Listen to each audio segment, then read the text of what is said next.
Abusua nanso ye dafo fra Nyankopon tias for high African Lodge ye de Nyankopon ana odoman komasem ebro enti hye no so sa mame da bia me ka se ye de ye mpai bo no ye gi ahwiesadi enti ye start soma ye bompai enti me bompai ososo hene me kire wonsa asase ya me ma wonsa twedi ampon kwa me wada Roma Techiman bo churo asuota no suoto anyama nsu ahodo makamada Roma ye de bibisam enenam yesomo yedam se de ketemada odwem yesi nsuo twa kwan na kwan so twa nsuo mo ye ho ban ye nye mfiri musuo ne asan ha ne ama ne nyina mo nye mfirim bibia wi a aseda bia ho no yede be ma nipa bonefo be nyanka ye ne magu ase how amane yare koda na dadwena ba so de sa nipa no muntunufo no wante de a Techiman bo choro nsuo to anyama munkunu tontwene ye bom mpa ye wie se ya na ya kire se ye free African Lodge na ye de Nyankopon asem ebro ana se yede odoman komasem ebro ntinu na wanya abotre na watie bi kakra ene me no ekasa fa sofo so obi ye sofo a so otimi so bosom ana sa asemi na me no eba bedwene ho na yahwe e Bible nim se obi ye sofo a otimi so bosom ye bedi kan fa first quotation no afri Mika nsempa ana Luke nsempa no 39 ni mu edu enwotwe Luke chapter 4 verse number 18. Eho ena na ye start here free. Bible say na Yesu ka say awurade honhom ewo me so. Tie Yesu na ye ka say o say awurade honhom ewo me so. Enti sofu bia Nyankopon afre no ana say ya friend say on be ya adwuma no Nyankopon honhom den ewo ne so. Enti obi Nyankopon honhom wo ne so no me pese bibisa akoshen bi. Ahonhom no hwan na boy Why ene ba honhom nyina yes ade nyina no Nyankopon dia na tumi nyina Nyankopon ase na honhom nyina Nyankopon dia enti se Nyankopon bobi na se ebie bedi ho na ode ti asora ne bone a waye no eno ene de wan enti na me no ka se sofo a utie me se enye se obeye ade a ebe ha nipa na ukita bosom bi ukita suman bi na ode koji nyame mba onye bone ewo Bible nim nya abotre na dimachi e ma obumfu ye obi ho a ote asem si a e wo se oto ne bo ase na oti asem no onto ne bo ase entie na ode abufuo ahyase na ebiko a obeskori akọ na obetwam inse so otenase na otie the Bible ne ka no me previous video no yakopehwe me kire ma ote ase se Bible no a basic instruction before leaving earth instructions ewo ho a ede manipa ansana ananipa ewo se nipa hu ansana wo firi atiasefo asase so obi ye adwuma okita bosom bi suman bi na ode ye adwuma de a hey oye bonsam ye India fo a omu firi baabi ye kan say China fo omu firi baabi India fo beto cashew China fo beto gold omu ba omu de omu bosom ba ebe ye adwuma ye ni omu ni haw ye nka bonsam jema sem nkyere omu but Ghana ni ya ti so tano atwa ne funuma de de anto anyama atwa ne funuma de de bochoro atwa ne funuma de de tegare atwa ne funuma so okase okosoma yesi obehye owu a obekọ bunsam jam how bi beba amanie bi beba Luke chapter 4 verse number 18 ekono ose na awurade Nyankopon honhom ewo me so ekonfo ye hu omu nyina no Nyankopon honhom ewo me omo so na no Yesu kokomye na okomwe ya opon ye no Bible say na nipa nyina di na chi ye hwe Bible nim nipa nyina ye den edi na chi Mark chapter 3 verse number 20 Mark chapter 3 verse number 20 o say na Yesu wie ya oba fie no na nkrofo akuo ebehia no nso wantimi anidi mpo na ne fie nipa ese ne se jamba ni trimu eka no na yenhu obi a yese dam anti ankwa anka isusu se wabodam obi a wakoma wie waba honhom aba ne so kasa se nyame honhom wo me so owie ye no kofo bebre wa perform wonders e wo honom ne fiefo hia no se Yesu nie Jesus Christ nie dabi niema wa fa ye ne hu die jame wabodam why ya hwe neme akonfo ye ne omonam no se konfo bi fa no se sie na uhia na obadwin se wa ye den wabodam saa na Yesu abusuafo ka kire no before then no na honhom abane so ama honhom na san kɔ ti honhom ne ba ne so kɔ ya ngofo ne di na chi wa perform ne wonders nyina wie de o so ye bie wa ye wie o ye bibia wie ya wo kɔ fie no okay Mark chapter 3 verse number 20 Bible say na ne fiefo ka say dabi we de be say Yesu o bodam enye say Yesu no ye bodam ni o eye honhom na aba ne so eno what dressing said ye na no ye na otumfo ohima na yie no na akonfo bi adresse said na bidi aye no ho bidi hyirene powder na ndwura bi aye no ho no wo hia na wo badwi say we ye bodam ni enye dam na wabo honhom na aba ne so said Yesu de ne ba ne so a na busuafo ka kire ne say we ye bodam ni no sa pepepe na omo so omo de aba omo so Mark chapter 3 verse number 20 Osen krofuku bebrebe di Yesu achi why because na honhom aba ne so wa perform wonders awie o perform wonders ni wie ya pe odinani honhom na tie finani so afa na okofie okodu fie ye hia na ye se krachi am se jama otimu kan anyi se na ne timu kan Yesu wo mbodam eye honhom na aba ne so honhom ne ba ne so na se okowie na obadwi se bia nipa we obodam akonfo ye hu omo no omo ye fine boys fine guys fine girls hu konfo ba bo so nipa na gina ho no eto a wo bi anima owo bi bibia oba wo wiase no nofo a wo bi hu se yes oba na gina ho no wo hie konfo bi na onware yakose ne pe enti Yesu na okom Jordan said you obi come river Tano no sana no ono so come river Jordan enti honhom ne pie free mu koye no afa die na busuafo say hey akwana bodam chaman na ombodam eye honhom na aba ne so enti enuanom akonfo ye bepam akonfo ye maame nom ne enuama ne enuamema mo omkom no they are not mad nyame honhom na aba omo so within the Reverend J Kodie me ohama African Lodge for ye bibisem e de support ye adwuma ne ye sikasem ye hwese wa adwuma ne sikasem bekoso me pacho what mase enti so obi kita honhoma ya ade eye me ya ne se wo ye kristoni obi ankasa ntia wo kristo som a wo som obi ankasa kristo som ye bone obi ankasa kremosum ye bone but obi ko se okokoye okokosom ne bosom a obehye obi hye wasem e fa ho menua so when you heaven na be kwa pa anwumire yayi ko okena no pa tu dikan ye beba if there is a place better than here you can go today ubet me akone Bible say want to aso ko I want to aso sanba na asase de etim hoda. This is the time. I also Africa, you wake up. So who make it obi na odi bo obi na ya kom hum e bosom hum a masa men di natem. Ka good side no. So oben na bad side no. Gona ne nkasa no on correct no. Ye nkasa ntia asofu bia. Ana ye ntwa asofu bia da pa. Enti quotations amede ma no. Won so betimi akọ ne wo kwakọ hwehwem. Se asama krachi okan nokure bi ewo mu ana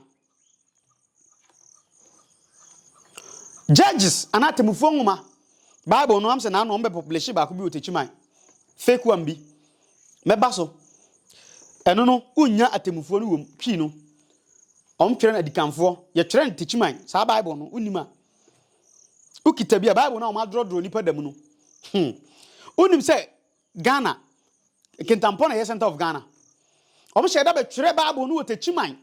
na omo topete ye say be spread ba bia omo lanche Techiman ha nso omo de me kire no ukita sa Bible ni bia ye wonsam bi we old Bible we mu a wonya ye yiye firim omo ye editing e Bible nim enti ku wo sa Bible ni bia ko e kan say adikanfo enwoma be okita me old bible ni bia eno so ubekọ atemufo nwoma nti bible ba ko ba bi unya atemufo ubehunu akandifo ba bi nso ubehia no atemufo twi bible nti Judges number 17 verse 1 going. Judges chapter 7 verse 1 going. Or say Mika honisom abrantie bi tenase na ye frɛ ne Mika. Bible say na sika dwetɛ yirai na obarima bi wɔ hɔ a ofri Ephraim biposo ofrɛ no Mika. Bema bi wɔ Ephraim biposo ne din di Mika. Sa Mika we sika yira. Sika na yira ye no ye hwehwɛ ye hu. Mika beduru ya pɛ o sika no me na me fae.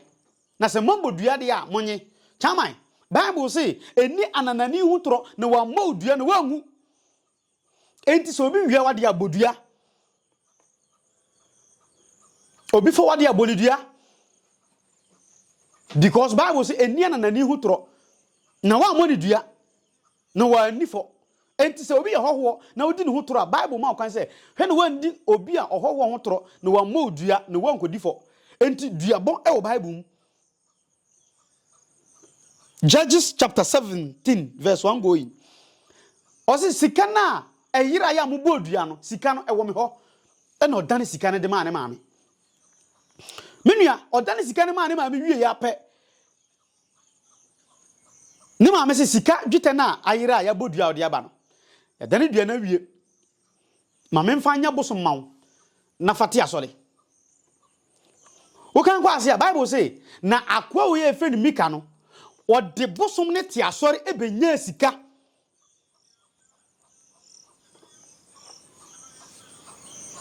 Verse number 4 no o se na odane dwete no ma no adigu agudie na oye ohoni agudie de ma Mika ewo Mika fie mpacho wate ase Mika fie no Mika wo fie no na ne maame akoye abusua no bosom odi sika no mfa se gold ya ayira ne nyina no okoye no bosom na odi koma Mika se chaman oya abrante sika na ayira no wodi aba wodi nokore esan se ye bodua na usuro ya franto abodua ya fere bochoro abodua ade na wo fa no fako anye se obekun mbajo watemase fako anye se obekun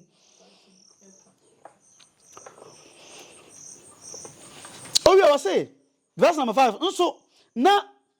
oberima Mika wo nyankopon fie na o nyame fie opon say de bosom ne koma ne nyina no na o nyame fie minim se me brofo no wate ase a ye de bosom akoma obi a sofo o te nyame fie say onfa nte asore enti wane ga cho se sofo ontimi nyuso bosom nte asore chama ya wutie me o ba bontin sesi na o ye sofo na se nyame na afrewa ofro se be ye den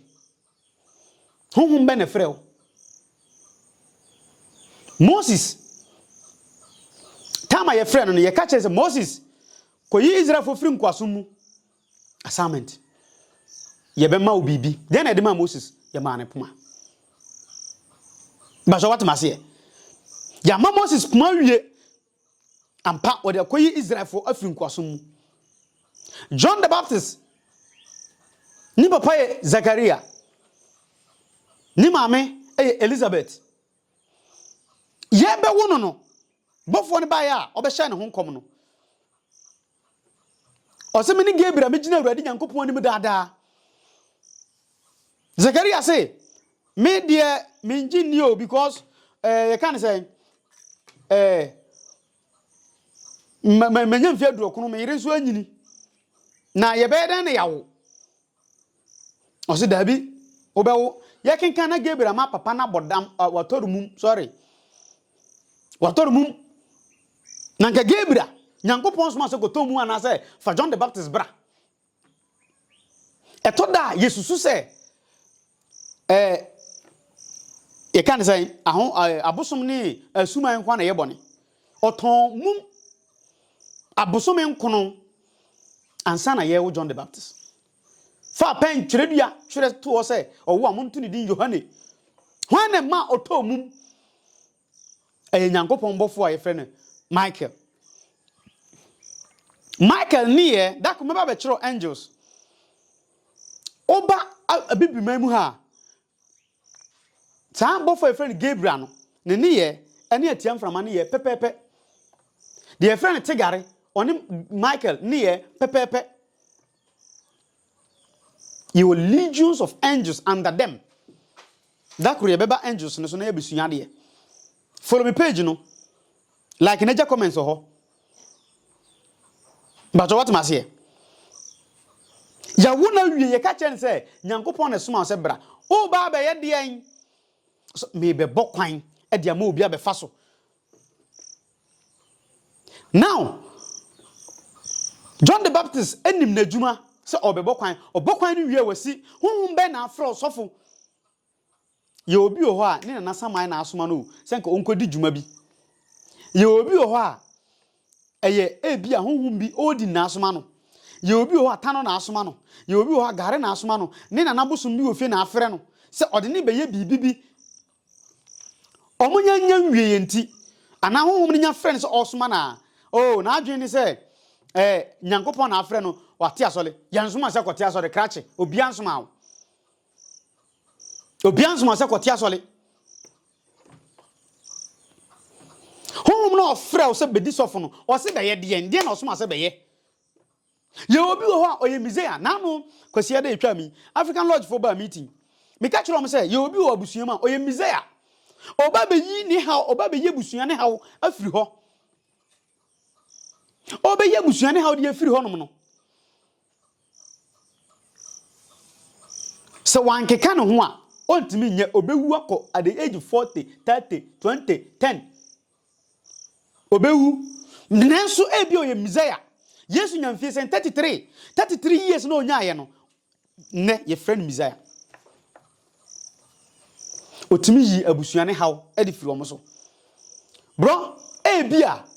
na ofie suman bi na afrew ofie bosom bi na afrew na esan se ya bibifo na ya gietum se Bible nko na ya de ebetimi de asom ntino ukoka apart from Bible no osomsom foforo bi a ya dwen se wonye nipa ye huni se wonka ho kura because one quote am from Bible chamai Micah 4 verse number 5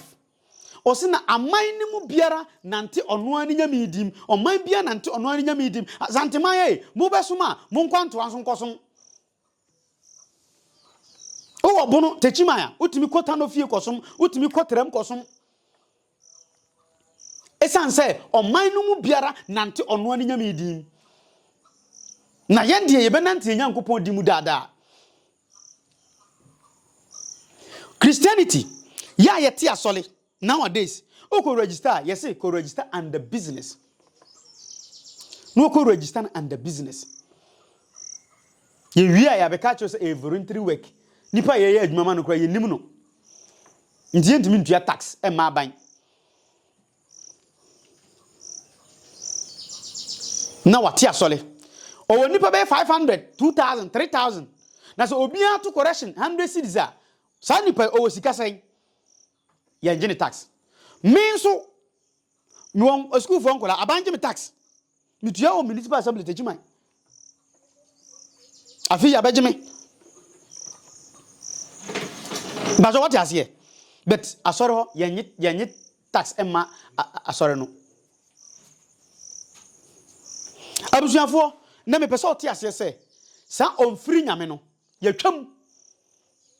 ebi ni ho se obi mfiri nyame onfiri nyame a ene oyanza onkita honhum bia no ono na mfiri nyame but de okita bosom de okita suman de okita bibia odi di sofo no onyaza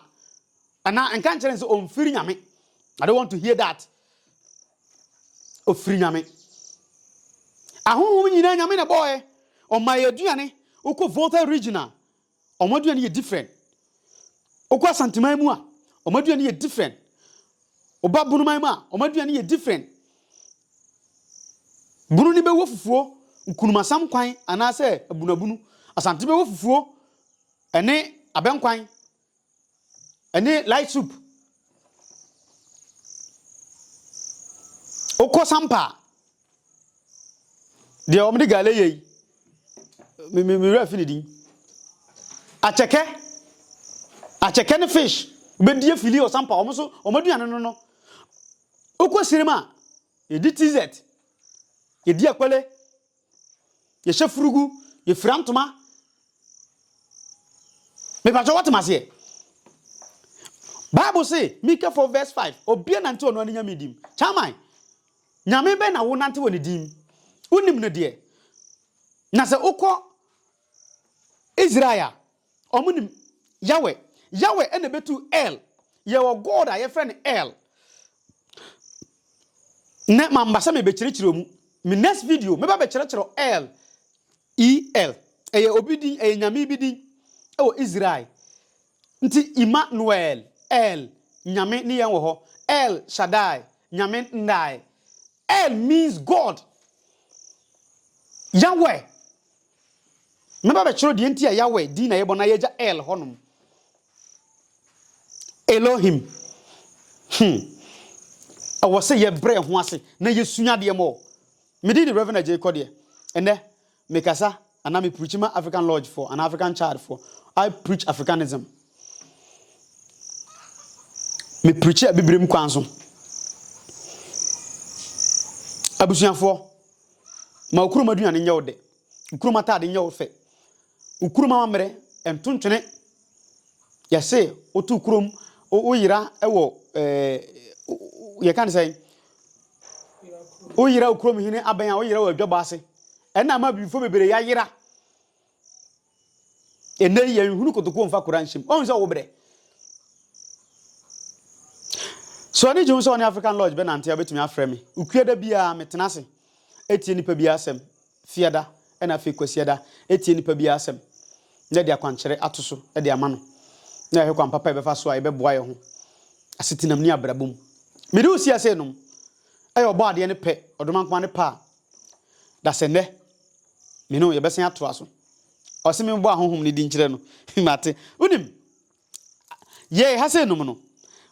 ye on se bunu man asante man anwona man sa man ni nyina no obia woni nyame a osom no wo ho